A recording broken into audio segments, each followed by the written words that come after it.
When the bank froze my account, I thought I was losing my mind. Turns out, my daughter had moved $2.40, but she forgot one thing. I still had the trust key. There is nothing more painful than when I, a senile old woman, was cursed by my own daughter with these harsh words. That's what you're worth, a jar of loose change. That's all you've ever been. You want to play dumb about the trust? Fine. But know this. I've already talked to the attorney, the hospital, the court. If you don't give me every document, every key, you'll lose more than this house. I'll have you declared incompetent by the end of the month. Do you understand me? The kettle had just started to whistle when she walked in. I didn't turn around. My hands, though slower these days, remembered the rhythm.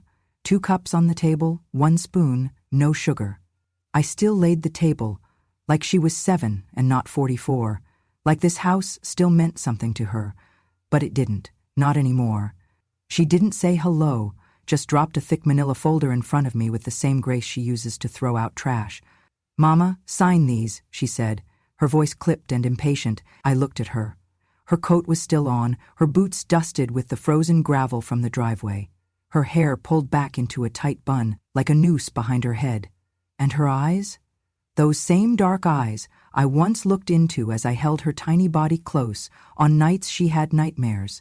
Those eyes now held nothing. No warmth, no regret, just calculation. I reached for my reading glasses and unfolded the papers. I had a feeling what they were, and I was right. A full power of attorney, complete control of the trust, my husband's legacy, the fund he and I built for our old age and for our family after we passed.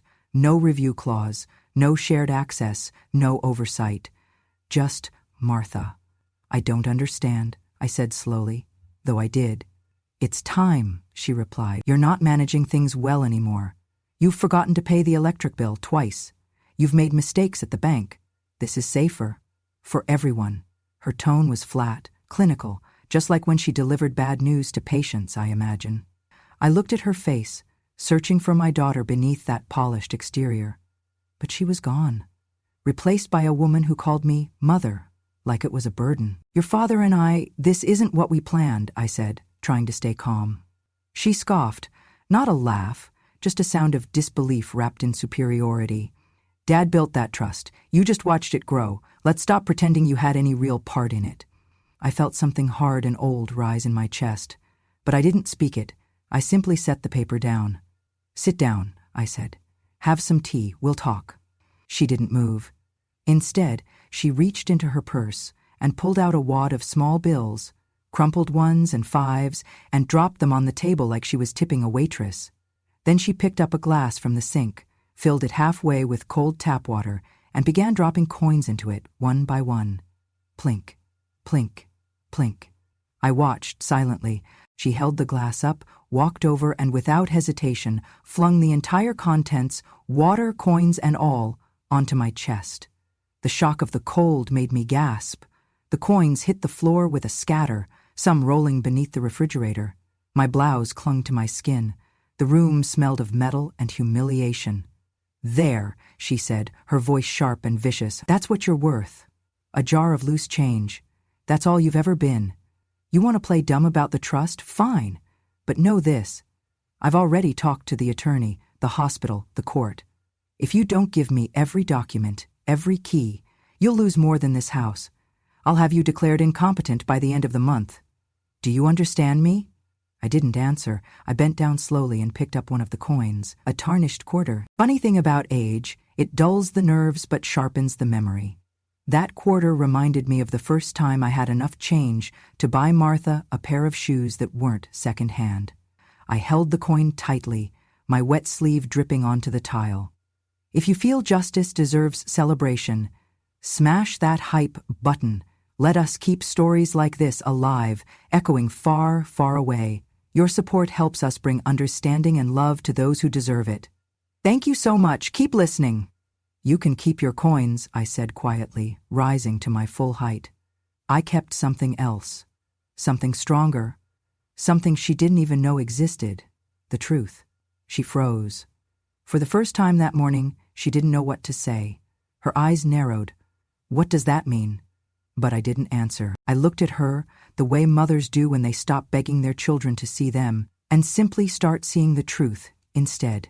She stood there, fists clenched, then yanked the folder off the table and stormed out the front door.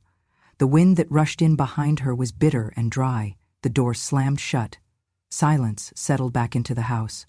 I stood there for a long while, soaked to the bone, one hand on the chair, one foot on a coin that didn't belong to me. I didn't cry.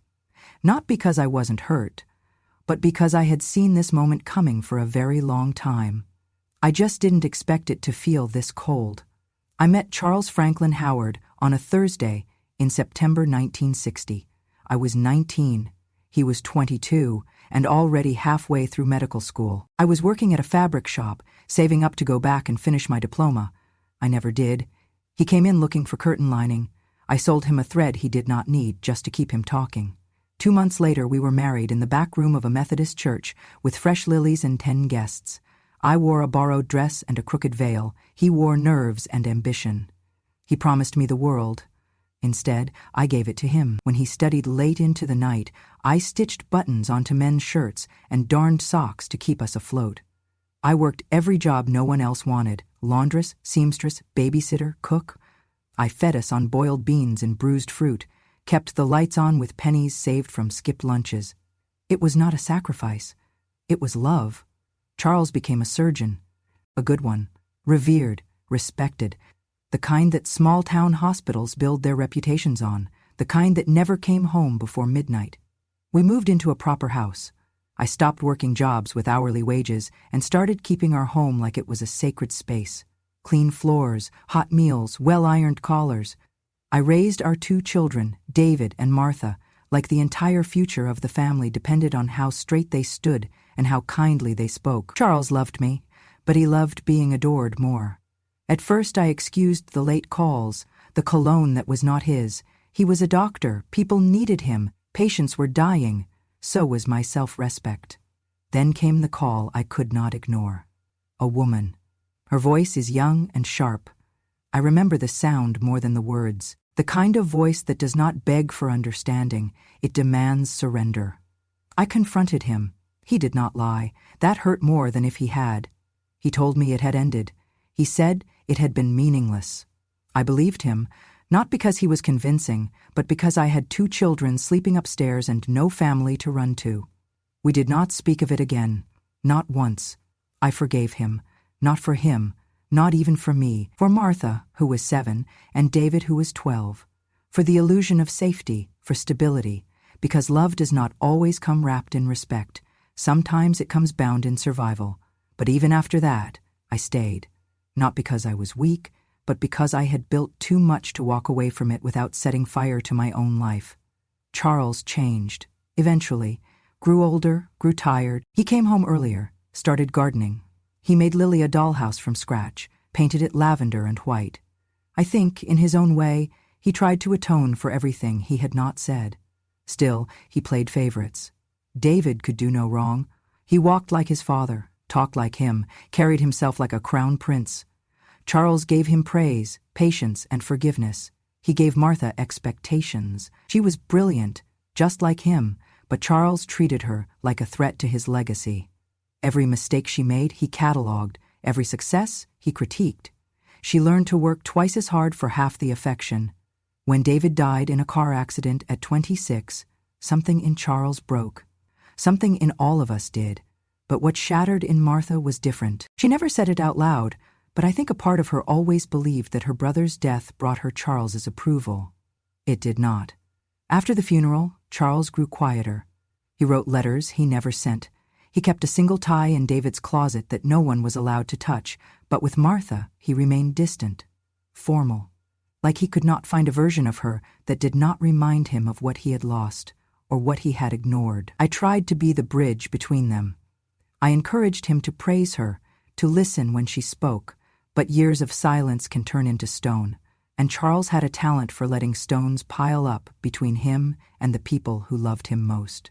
When he was diagnosed with cancer, he refused treatment, said he was tired of cutting into other people's bodies and would not let anyone cut into his. We had 12 months, some good, most quiet.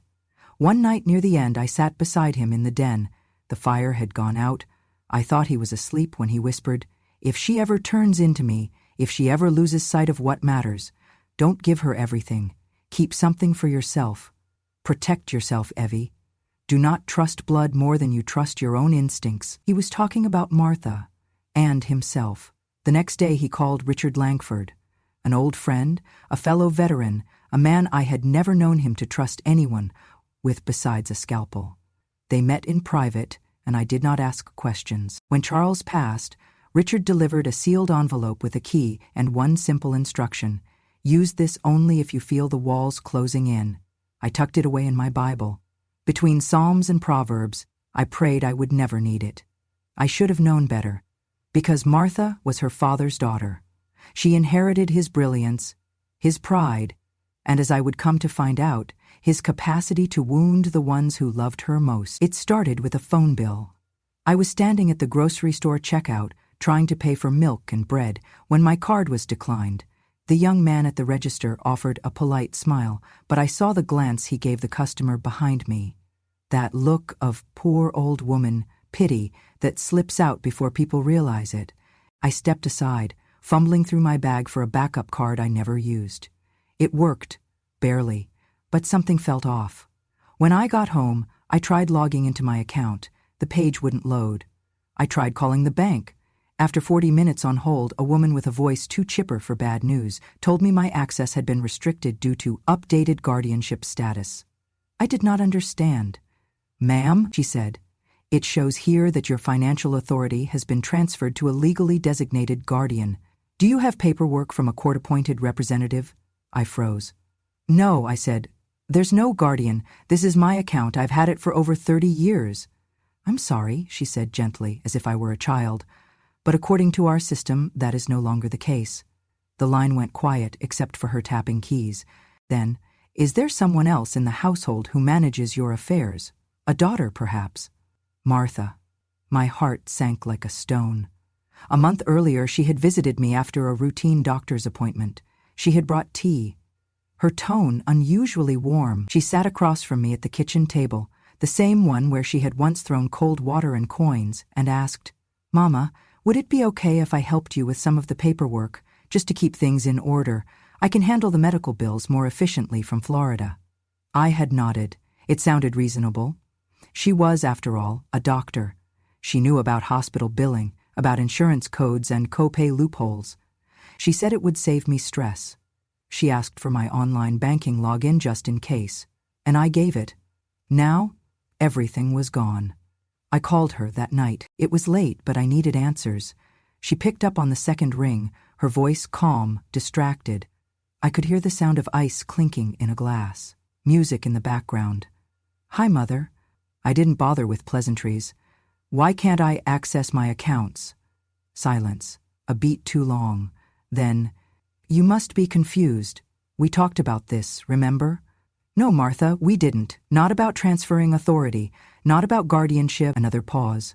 "You're probably just mixing things up. You've been forgetting a lot lately. You told me last week that you couldn't remember what day it was.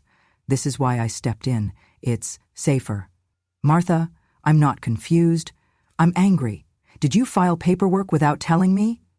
"I did what was necessary," she said, her tone turning. "You left the oven on last week, didn't you? Burned a pot until the smoke alarm went off. What if it had been worse? One pot doesn't make me incompetent." "It's not just the pot. It's everything. It's you refusing help. It's you acting like money you didn't even earn is somehow yours to mismanage." That stopped me cold. "It was your father's money," she continued. "You were just there. You signed papers. But it was his. It should have gone to me a long time ago. I was his wife," I said quietly. She sighed, long and tired, as though my very existence exhausted her. "I don't want to argue. It's done. Go rest. I'll handle everything." She hung up before I could speak again. I stood in the hallway for a long time, the dial tone buzzing in my ear like a wasp I couldn't swat away. The next day, I went to the bank in person. I wore my best coat and pinned on my silver brooch, the one Charles had given me on our 30th anniversary. I stood tall, like a woman who still belonged in the world. The teller looked at my ID, tapped her keyboard, then frowned. "I'm sorry, ma'am, you've been flagged as a restricted account holder. We can't give you access without written permission from your legal guardian." "I'm not under guardianship," I said firmly. She showed me the screen.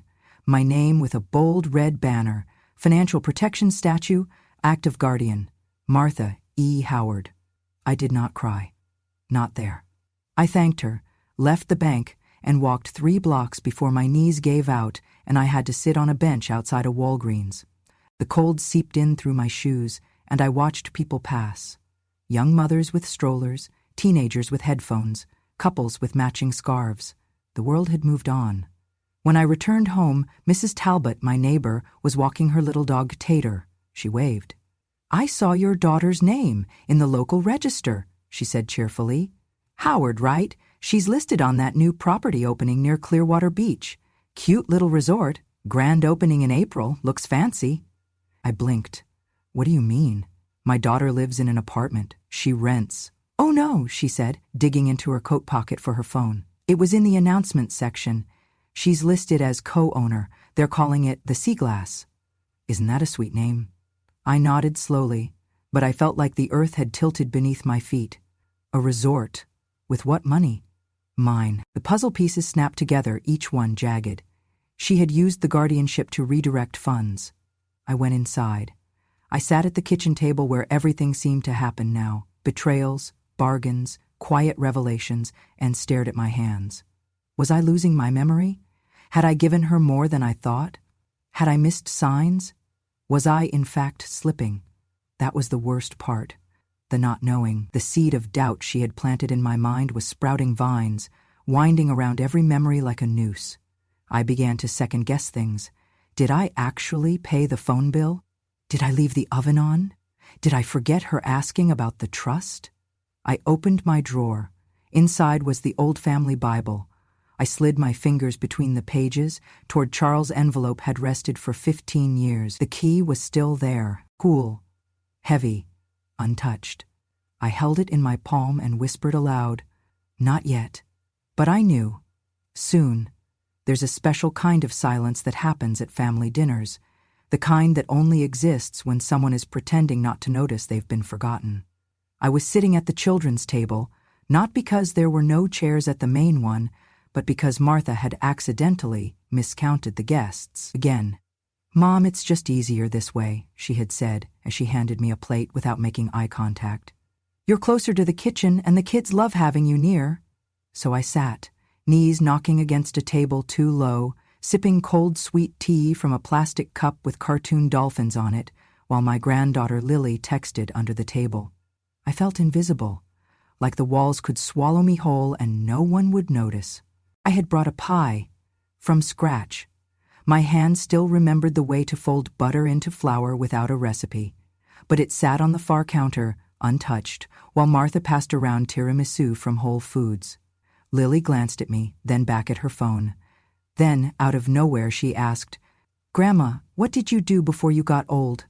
The table fell silent. Even the youngest one, Martha's nephew from Charles's side, stopped chewing. I opened my mouth to answer, but Martha was faster. "Oh, she didn't really work," she said, with a smile that didn't reach her eyes. "She stayed home, baked, took care of the house." She sipped her wine and added, almost like a joke, "She was sort of like a professional baker without the profession." They laughed, the polite kind. A chuckle that says, "We're being nice, but let's not dwell." I smiled too, small, tight, but inside, a memory slammed into me so hard I almost dropped my fork. I was 29, Martha was in 2nd grade.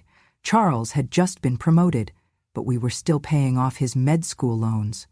That winter the hospital cut overtime, and we couldn't afford the new uniform Martha needed for her school recital.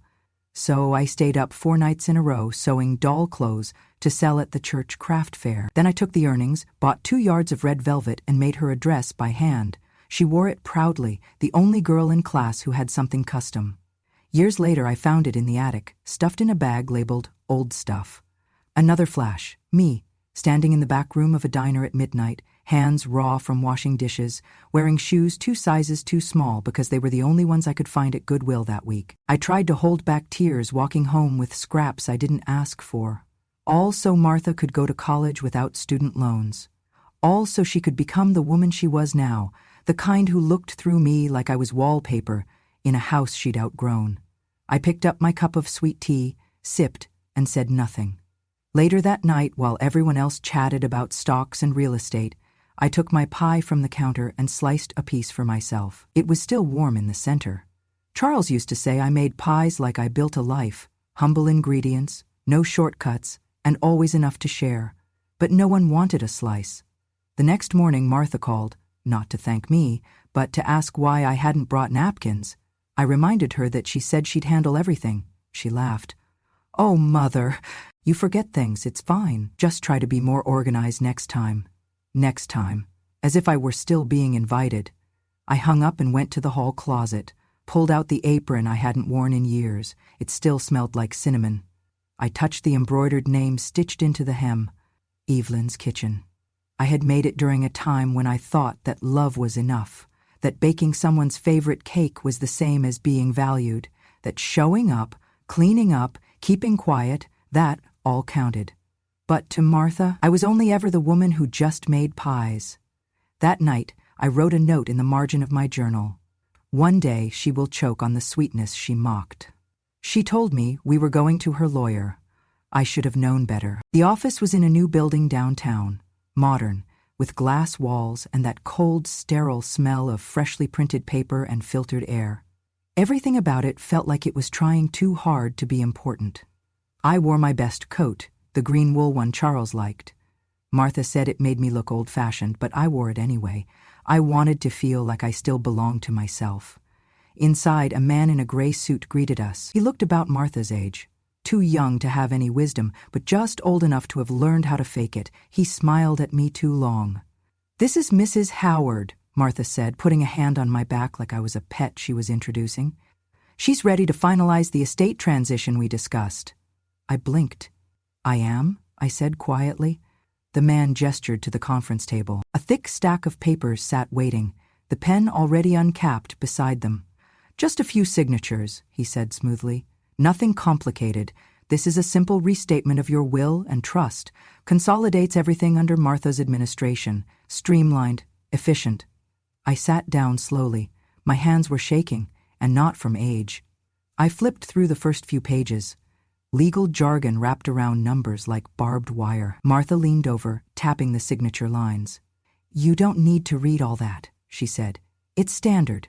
We already went over most of it last month, remember?" "We didn't?" I said. Her smile vanished. I looked at the top of the page. It listed full asset transfer to Martha Elaine Howard with an immediate forfeiture of Evelyn May Howard's fiduciary control, irrevocable. My voice was small but steady. "I'm not signing this." Martha stood up fast enough to knock over her chair. Her face changed. Cold turned to fury in one breath. "You don't get to do this," she hissed. "You've already caused enough trouble." I rose to leave, but she blocked the door. "You are not leaving here without signing." I looked at the man in the gray suit. "Are you even a lawyer?" He didn't answer. I turned back to Martha. "Is he even licensed?" That's when she snapped. She lunged toward me, grabbed my arm, and yanked hard. The seam of my coat tore open, the sound sharp and humiliating. "You're a burden," she shouted. "You've always been a burden, a leftover. You think that money is yours? You think your pie recipes and stupid journals mean something? They don't. You're an old woman clinging to things you didn't build." Tears burned at the corners of my eyes, but I refused to let them fall. "If you don't sign," she said, panting, "you are not my mother anymore. Do you hear me? You're no one, nothing." Then she picked up her phone. She dialed quickly, her voice shifting into the calm, fake sweetness she used at hospitals. "Yes. Hi, this is Dr. Martha Howard. I'm here with my elderly mother, and I'm very concerned. She's confused, agitated. She's showing signs of paranoia. I'm afraid she might hurt herself. Or someone else." I stared at her, stunned. "No, she's not violent," Martha continued, looking me straight in the eye. "But she's been declining rapidly. She shouldn't be alone." 15 minutes later, 2 officers arrived. One was kind, the other was not. They asked me questions like I was already guilty. Did I know where I was, what year it was, who the president was? I answered calmly. I remembered everything. But when they asked about the trust, and I said my daughter had tried to force me to sign it over, they exchanged a look. The not kindy one said, "Let's just take her in for observation. Better safe than sorry." I was escorted out of the building like a criminal. People stared. One woman asked if I needed help. I wanted to say yes, but instead, I nodded politely and stepped into the back of a squad car. They took me to a facility 20 miles away. Not a hospital. A place with gray walls and locked doors, and a nurse who called me sweetheart but never looked me in the eye. I spent 48 hours in evaluation. They gave me bland food and watched me take my pills. A psychiatrist asked me if I had ever been suicidal. I said no. He asked if I trusted my daughter. I said, not anymore. He scribbled something I couldn't see. When I was finally released, I returned home in a taxi, alone. The front door still worked, the lights still turned on, but something fundamental had shifted. My daughter had tried to erase me, not just from the bank, not just from the law, but from her life, from my own life. She had said it herself, "If you do not sign, you are not my mother." And I hadn't signed, so I wasn't, not to her. But I still had one thing left, the key. The night I came back from the facility, I couldn't sleep. I sat in the dark, wrapped in an old quilt Charles used to keep in his reading chair. The house was quiet. Too quiet. I could still feel the echo of the locked doors, the nurse's forced cheer, the click of the clipboard after every question. I was not crazy. I whispered it aloud to myself, as if saying it could make it true. Then I remembered something. Not a face, not a place. A sound, a click, a hiss, a voice. 15 years ago, the day after Charles died, Richard Langford had handed me an envelope, inside which was not only a key, but also a small cassette tape. I had tucked it away, thinking it was just one of Charles's many old dictations. He often recorded thoughts for articles or patient letters. But I never listened to that tape. Until now. I went to the attic. It took me an hour to find the shoebox, buried under old tax records and faded Christmas cards. Inside was the tape, labeled in Charles's handwriting, "Only if needed, Evelyn only." My breath caught. I dusted off the old cassette player in the hallway closet, popped in new batteries, and pressed play. At first, there was just static.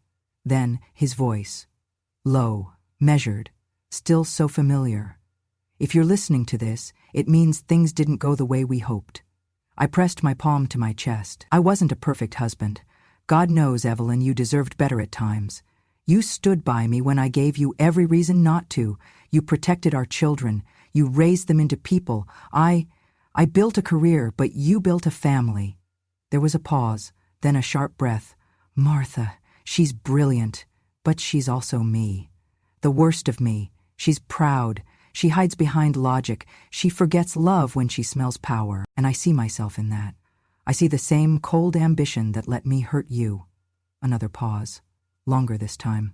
If she ever tries to take what doesn't belong to her, what you built, what I meant for you, then you use this tape. You use it to remind the world who actually mattered. A click. Another breath. Then the words that changed everything. If my daughter becomes the man I once was, selfish, ruthless, then let this money serve justice, not genetics. Let it protect my wife. Not my name. My hand was trembling. The recording ended with a date, spoken softly. March 2nd, 2010. The same week he met with Richard. I wasn't just ready to defend myself. I was ready to be heard. For the first time in years, I reached for the one voice that had always said less, but meant more. I called Richard Langford at sunrise.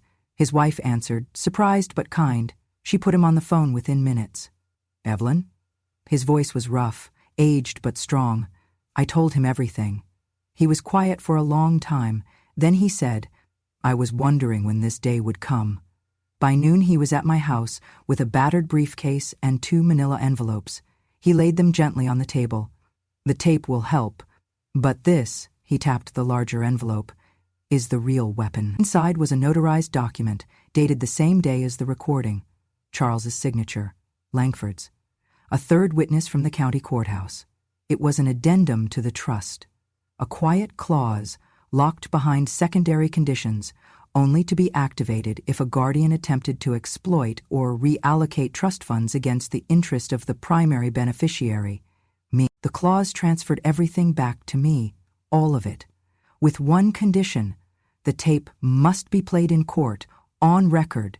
At the bottom, in Charles' familiar scrawl, was a final line: if this tape is unsealed, then denial is no longer possible.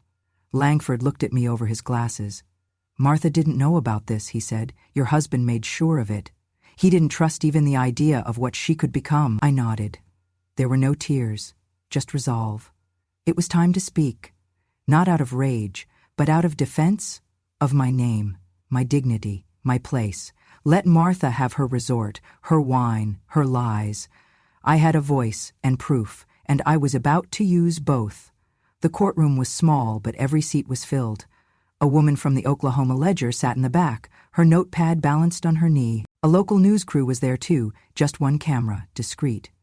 But I saw Martha flinch when the red recording light came on. She had come in wearing navy blue, her hair pulled back in that same tight knot she always wore when she needed control. Her face was powdered, but it couldn't cover the tension. I wore gray, no makeup, just the brooch Charles gave me on our 30th anniversary, and a small Bible clutched in my hands. The judge was kind-eyed and methodical. She listened, carefully, patiently. Richard Langford presented the recording first. The courtroom was silent, except for Charles's voice, steady and unflinching.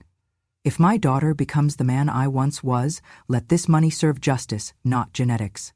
Martha didn't speak. She didn't even blink. But I saw the twitch in her jaw. Then came the documents, signed, witnessed, sealed for over a decade. Proof that Charles had foreseen this and had chosen to protect me the only way he could, from the grave. Next, the bank records, transfers totaling $2,400,000 into Florida property accounts.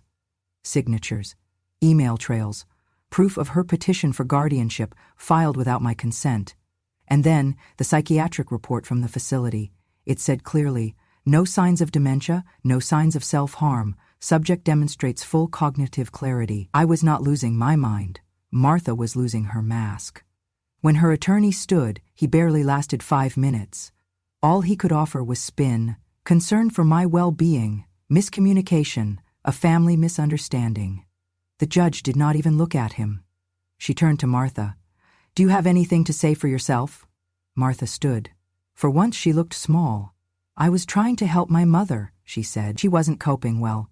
She's never been good with money. I thought I was protecting the family legacy." I met her eyes. She couldn't hold my gaze. The judge nodded once. Then she spoke.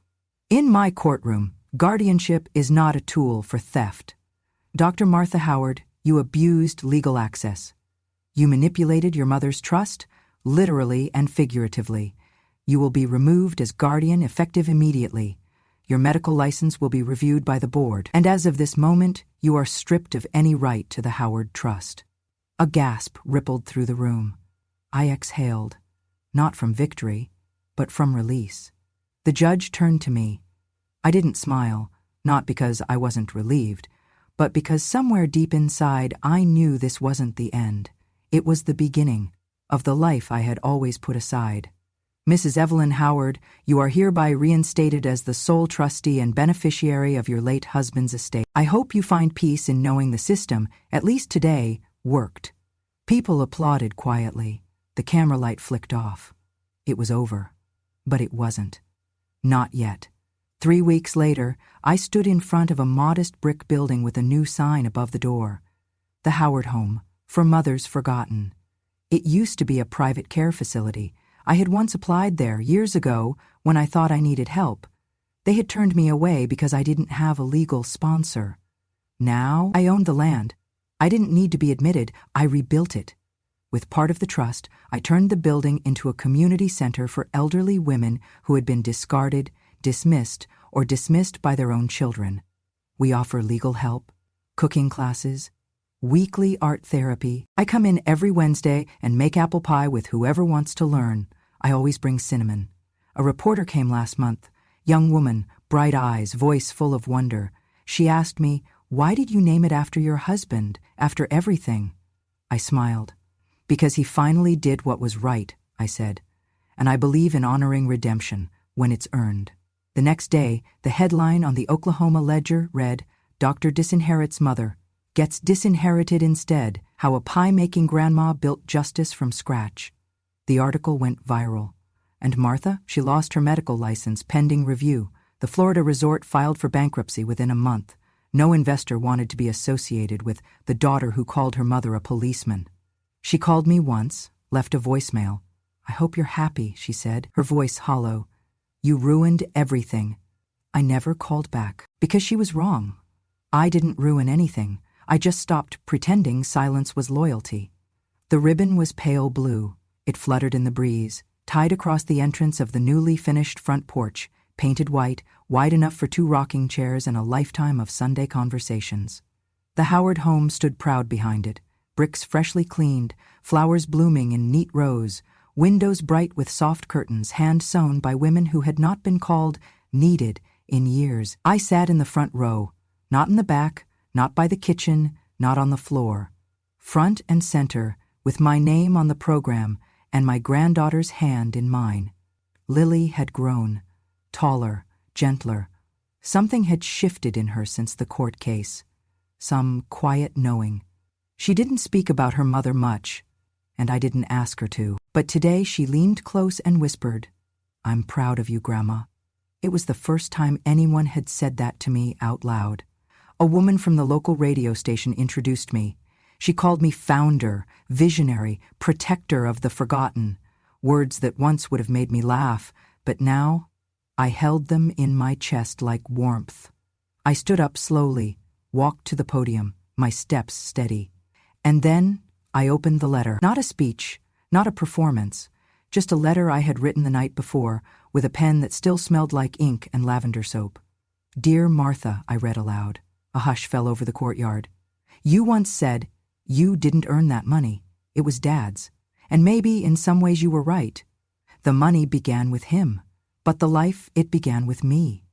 I paused. No tears, just breath. "You thought I didn't know anything because I didn't speak. But silence is not ignorance. Silence is memory. Silence is protection." The wind stirred slightly. "You mistook my stillness for weakness." My hands folded in prayer for hands that couldn't push back.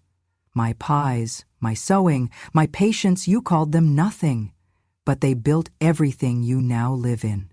I looked at the people before me, women in wheelchairs, women holding rosaries, women with hands like mine, wrinkled, worn, still strong, I continued.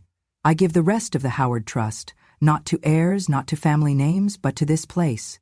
To the women who gave everything and were told it was just staying home. To those who carried children, secrets, pain, and still kept the dinner warm." There was a murmur of tissue paper sobs. I finished.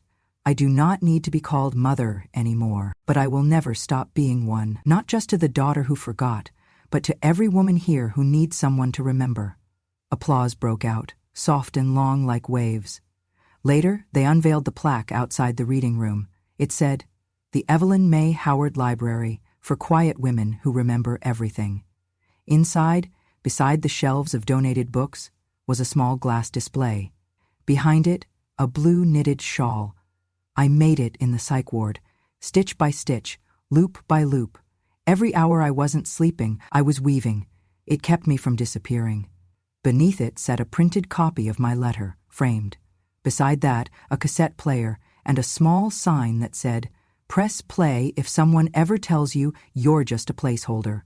Some days now, I just sit on the porch. I knit blankets for new residents, read psalms aloud to whoever wants to listen, and sometimes, when no one's looking, I walk into the reading room and press play. Charles's voice still startles me, but it reminds me he saw me, even when he didn't know how to say it. I think that matters. Last week, a young nurse asked me, "Do you feel like you finally got justice?" I smiled. "No, sweetheart," I said. "I got something better." She tilted her head. "I got my life back, and for the first time since I was 19, I didn't feel like I was keeping house for someone else. I was home. Mine. Thank you for staying with me until the very end. If this story touched something deep inside you, a memory of a mother, a grandmother, or perhaps even yourself, someone who gave everything and was quietly forgotten, then let it be known. Subscribe to Grandma True Stories so you never miss another truth that took a lifetime to tell. Because justice doesn't always shout, because memory never goes out of style, and because when a grandmother speaks, the world ought to listen. Thank you, truly. I'll see you in the next story.